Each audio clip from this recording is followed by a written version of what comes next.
Hitler का propaganda minister Joseph Goebbels कहता था, एक झूठ को अगर कई बार दोहराया जाए तो वो सच बन जाता है। यही वो ताकत थी जिसने हिटलर जैसे हारे हुए सिपाही को दुनिया का सबसे बड़ा तानाशाह बना दिया।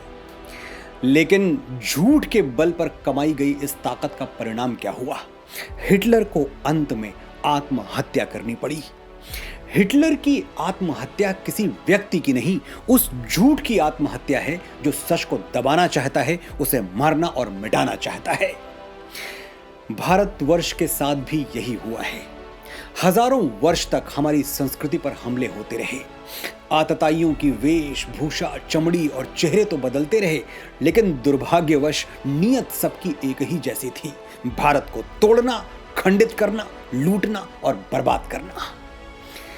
नमस्कार, मैं हूं मनोज मुंतशिर और मुझे बड़ा दुख होता है ये देखकर कि हम जात पात के नाम पर अंदर ही अंदर कितना बंटे हुए हैं। जो समाज के पिछड़े तबके से आते हैं, हमारे एससी, एसटी, ओबीसी भाई बहन, उनके मन में ये जहर बोया गया है कि बड़ी जाति वालों ने हमेशा छोटी जाति पर जुल्म ढाया है। फिल्मों ने इस जहर को हमारी नसों में और गहरे तक उतार दिया। खलनायक कौन, जालिम कौन? गांव के ठाकुर साहब या फिर मंदिर के पुजारी जी। मजलूम कौन? पिछड़े वर्ग का गरीब मजदूर। ये एक स्टीरियोटाइप है जो हमारी फिल्मों को सूट करता रहा, हम दिखाते रहे और आप देखते रहे। ये झूठ इतनी बार बोला गया कि सच हो गया। जो काल्पनिक कहानियां थीं वो नैरेटिव में तब्दील हो गई। मैं ये बिल्कुल नहीं कहना चाहता कि ऐसी कोई समस्या कभी रही ही नहीं, बिल्कुल रही है, लेकिन हमेशा से नहीं। भारतवर्ष की सनातन संस्कृति ने कभी छोटे बड़े, ऊंच नीच में विश्वास नहीं किया, उसे बढ़ावा नहीं दिया। 700-800 वर्षों में बाहर से आए हुए आक्रमणकारियों ने बंटवारे की यह विष बेल हमारी मिट्टी में बो दी और फिर लिबरल्स और लेफ्ट विचारधारा के लोगों ने इसे इतना खाद पानी दिया कि अब इसे उखाड़ कर फेंकना मुश्किल हो गया है। हमारे यहां वर्ण व्यवस्था रही है, लेकिन एकदम वैज्ञानिक आधार पर, जहां मकसद समाज को सुचारू रूप से सही तरीके से चलाना था। किसी को छोटा या बड़ा साबित करना नहीं, किसी का फायदा उठाना नहीं और किसी का शोषण करना तो बिल्कुल भी नहीं। आज मैं आपको बताऊंगा वर्ण व्यवस्था का सच, तो ये पूरा वीडियो ध्यान से देखिएगा। आप समाज के किसी भी तबके से आते हों, जात पात को लेकर आपके मन में किसी भी तरह के संदेह उठते हों, ये वीडियो हर संदेह का समाधान है, हर प्रश्न का उत्तर है।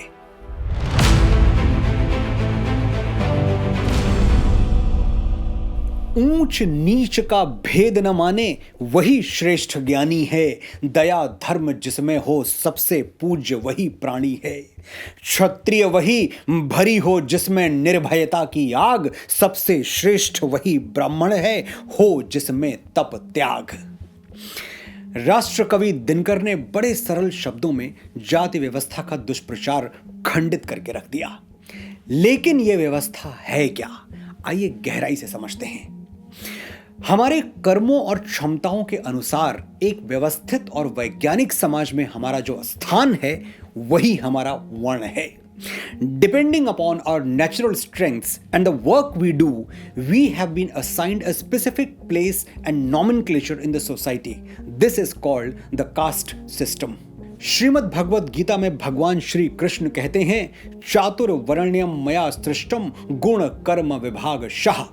गुण और कर्मों के आधार पर चारों वर्ण मेरे द्वारा रचे गए हैं, मैंने ही बनाए हैं। भगवान श्री कृष्ण आगे कहते हैं, ब्राह्मण क्षत्रिय विषाम शूद्राणाम च परंतप कर्माणि प्रविभक्तानि स्वभाव प्रभवैर गुणैः। यानी ब्राह्मणों, क्षत्रियों, वैश्यों और शूद्रों के कर्मों को उनके स्वभाव से उत्पन्न होने वाले गुणों के आधार पर बांटा गया है। यहां गौर करने वाली बात यह है कि श्री कृष्ण स्वयं स्पष्ट कह रहे हैं कि वर्णों का विभाजन कर्म के आधार पर हुआ है, जन्म के आधार पर नहीं। सनातन में सबको बराबर माना गया है, सबकी गरिमा का सम्मान किया गया है। इसीलिए तो भगवान श्री राम जूठे बेर किसके खाते हैं? माता शबरी के। वो मित्र किसे बनाते हैं? निषाद राज को, सुग्रीव को। वो अपनी सेना में किसे शामिल करते हैं? वानरों और रीछों को। वे पिता तुल्य मानकर आदर किसे देते हैं? गिद्धराज जटायु को। ये है हमारा जीव मात्र के प्रति सम्मान भाव, प्राणी मात्र के प्रति हमारा आदर भाव।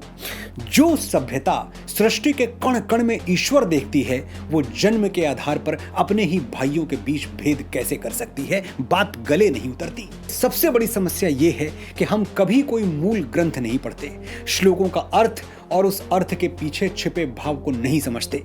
सोशल मीडिया या किसी की ट्रांसलेटेड कॉपी को पढ़कर उसे ही सच मान लेते हैं और फिर छुआछूत और भेदभाव के लिए सनातन को कोसने लगते हैं। मनुस्मृति जैसे ग्रंथों को समाज विरोधी साबित करने लगते हैं, जबकि संसार के पहले संविधान मनुस्मृति में ही कहा गया है, जन्मना जायते शूद्रः कर्मणा द्विज उच्यते, यानी जन्म से सभी शूद्र होते हैं, कर्मों के आधार पर वे द्विज यानी ब्राह्मण कहलाते हैं। अब ब्राह्मण को द्विज क्यों कहा जाता है ये भी जान लीजिए। इस बात का आज के मुद्दे से कोई सीधा संबंध नहीं है, लेकिन बात आ ही गई है तो आपको बताने में कोई हर्ज नहीं है। द्विज वो है जिसका जन्म 2 बार हो। जब तक कोई 2 बार जन्म न ले, ब्राह्मण नहीं हो सकता। पहला जन्म मां की कोख से और दूसरा जन्म ज्ञान की कोख से। इसलिए ब्राह्मणत्व तो अर्जित करना पड़ता है। सिर्फ जन्म से या सरनेम से कोई ब्राह्मण नहीं हो सकता। ज्ञान कमाना होगा, ज्ञान की कोख से दूसरा जन्म लेना होगा, द्विज बनना होगा, तब जाके सही अर्थों में ब्राह्मण कहलाने का अधिकार प्राप्त होगा। इतिहास की ओर पलट के देखिए, ब्राह्मणत्व कमाने के, अर्जित करने के कई उदाहरण मिलेंगे। महर्षि विश्वामित्र, जन्म से वो क्षत्रिय थे, लेकिन अपनी योग्यता से ब्रह्म ऋषि कहलाए। संत कबीर, संत नामदेव, संत रविदास, भारतवर्ष की ऋषि परंपरा में ये नाम बड़े आदर से लिए जाते हैं और ये सब पिछड़ी हुई जातियों में जन्मे थे। सनातन परंपरा ने कभी किसी के साथ जन्म के आधार पर भेदभाव नहीं किया, कभी किसी को छोटा या पददलित नहीं माना। लेकिन आज हम इतने ब्रेन वॉश्ड हो चुके हैं कि हमें इन बातों पर विश्वास ही नहीं होता। आज हम भारतीय समाज में वर्णों के बीच जो द्वेष देख रहे हैं, वो सनातन की नहीं, अंग्रेजों और अन्य आक्रमणकारियों की देन है, जिन्होंने बदनीयती से हमारे शास्त्रों की गलत व्याख्या करके उन्हें दूषित कर दिया। वर्ण कर्म के बजाय जन्म पर आधारित हो गए और इस बदनीयती का परिणाम क्या हुआ? एकता और अखंडता, कर्म और पुरुषार्थ का पर्याय हमारा सनातन समाज खंडित होने लगा, टूटने लगा। पहले इस्लामिक शासन के दौर में हिंदू धर्म को हजारों जातियों में तोड़ दिया गया और फिर ब्रिटिश राज में मैक्स मुलर, ग्रिफिथ, ब्लूमफील्ड जैसे तथाकथित बुद्धिजीवियों ने विदेशी शासन की जड़ों को मजबूत करने के लिए, सनातन संस्कृति को खंडित करने के लिए वेदों को ऐसे ट्रांसलेट किया कि किसी भी पढ़ने वाले को ये सब ग्रंथ कपोल कल्पना मात्र लगें और हिंदुओं का विश्वास अपनी सभ्यता, अपनी संस्कृति और अपने ग्रंथों से पूरी तरह उठ जाए। Absolute disconnect from the roots. वेदों और अन्य सनातन ग्रंथों को तीसरे और चौथे वर्ण का विरोधी साबित करने के पीछे अंग्रेजों का एक और षड्यंत्र काम कर रहा था और वो था कन्वर्जन, यानी धर्म परिवर्तन। सबसे पहले आक्रमणकारियों ने हमारे ग्रंथों की गलत व्याख्या करके उन्हें हमारे एक वर्ग का विरोधी साबित कर दिया और फिर उन्हीं वर्गों को धर्मांतरण के लिए उकसा दिया। अफसोस की बात तो यह है कि धर्म के नाम पर यह अधर्म आज भी हो रहा है। हमारे वेदों में कहा गया है, जैसे सूर्य का प्रकाश सबके लिए है, वायु सबके लिए है, ठीक वैसे ही वेदों का ज्ञान भी सबके लिए है। यानी ज्ञान किसी एक जाति या वर्ण की जागीर नहीं है, वो सबका है, सबके लिए है। जाति न पूछो साधु की, पूछ लीजिए ज्ञान, मोल करो तलवार का, पड़ा रहन दो म्यान।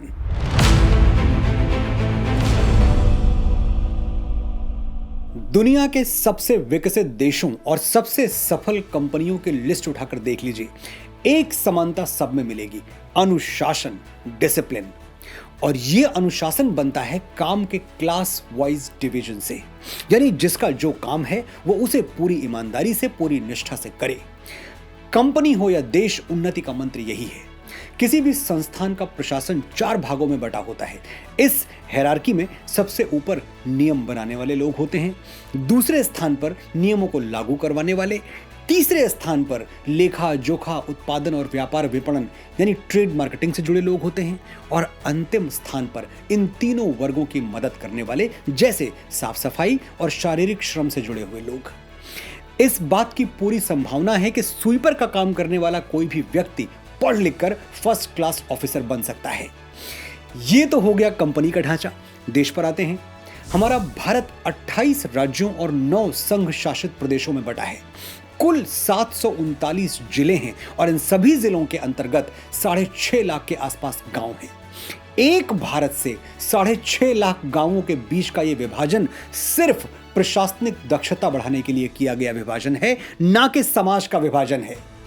ऐसे ही सनातन में वर्ण और जाति का विभाजन समाज को व्यवस्थित और वैज्ञानिक बनाने के लिए किया गया विभाजन है। इसका मतलब यह नहीं कि हमारा समाज बटा हुआ है। ब्राह्मण, क्षत्रिय, वैश्य और शूद्र ये कोई परमानेंट टैग्स नहीं है, ये सिर्फ योग्यताएं हैं, क्वालिफिकेशन है, ग्रुप है उन लोगों का जिनके गुण और कर्म एक समान होते हैं। आपके गुण और कर्म जिस वर्ग के साथ मेल खाएंगे, आप ऑटोमेटिकली उसी वर्ग में शामिल हो जाएंगे। इसमें अवैज्ञानिक क्या है, इरेशनल क्या है, इमोरल या अनैतिक क्या है? भगवान श्री कृष्ण ने श्रीमद् भगवद गीता में चारों वर्णों की परिभाषा और उनके कर्म बताए हैं। ब्राह्मण की परिभाषा बताते हुए भगवान कहते हैं, शमो दमस तपः शौचम क्षान्तिराजर्वमेव च ज्ञान विज्ञान मास्तिक्यम ब्रह्म कर्म स्वभाव जम। यानी ब्राह्मण वो है जिसमें शम यानी मन को वश में रखने की क्षमता हो, दम यानी इंद्रियों के दमन की क्षमता हो, तप यानी वाणी और मन की शुद्धता, शौच यानी आंतरिक और बाहरी शुद्धता, शांति यानी क्षमा की भावना, आर्जव यानी निष्कपट भाव, ज्ञान यानी वेद और शास्त्र का ज्ञान, विज्ञान यानी आत्मज्ञान और आस्तिक्य यानी वेद शास्त्र और ईश्वर के प्रति आस्था। ये वो 9 लक्षण हैं जो किसी भी व्यक्ति को ब्राह्मण बना सकते हैं। व्यक्ति जन्म के समय किसी भी वर्ण या जाति का हो, कोई फर्क नहीं पड़ता। अगर उसमें ये 9 लक्षण हैं तो वो ब्राह्मण है। क्षत्रिय की परिभाषा बताते हुए भगवान कहते हैं, शौर्यम तेजो धृतिर दाक्षे युद्धे चाप्य पलायनम दानमीश्वर भावश्च छात्रम कर्म स्वभाव जम।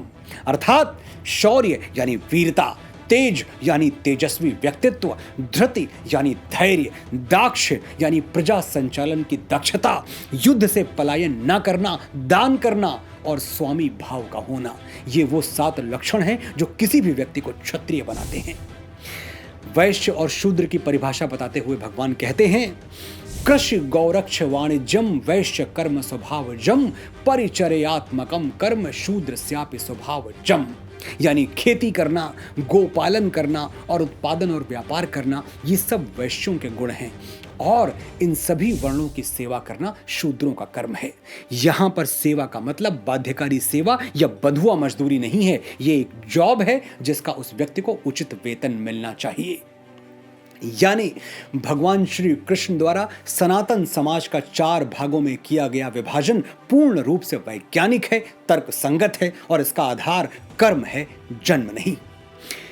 गौर करने वाली बात यह है कि आजकल हम अज्ञानतावश वर्ण विभाजन के लिए ब्राह्मणों को जिम्मेदार ठहराकर उन्हें कोसने लगते हैं, जबकि मनुस्मृति के रचनाकार महाराज मनु स्वयं क्षत्रिय थे और चारों वर्णों को परिभाषित करने वाले योगेश्वर भगवान श्री कृष्ण तीसरे वर्ण से संबंधित थे, जिसे आज की परिभाषा में ओबीसी कह सकते हैं।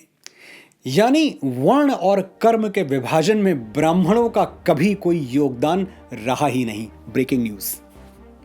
अब आप विचार करिएगा कि अगर वर्ण व्यवस्था वैज्ञानिक न होती तो महाराज मनु स्वयं को दूसरे वर्ग में और भगवान श्री कृष्ण स्वयं को तीसरे वर्ग में क्यों रखते? जब वही नियम बना रहे थे तो खुद को सबसे ऊपर रख लेते। साफ बात है कि सनातन में सदैव कर्म के अनुसार ही जाति का निर्धारण होता रहा है, जन्म के आधार पर नहीं। श्री रामचरितमानस में गोस्वामी श्री तुलसीदास भी कहते हैं, कर्म प्रधान विश्व रच राखा, जो जस करहि सो तस फल चाखा। इसमें कोई संशय नहीं कि समय के साथ विदेशी आक्रांताओं के दुष्प्रभाव में फूट डालो और राज करो की नीति के तहत जाति व्यवस्था को जहरीला बना दिया गया। लेकिन 21वीं सदी का भारत सजग है, चैतन्य है। हम किसी को अनुमति नहीं देंगे कि जात पात का जहर हमारी नसों में उतारे और हमारे सौहार्द को ठेस पहुंचाए। आपने बड़े धैर्य से सुना, बड़े ध्यान से सुना। आपका आभार।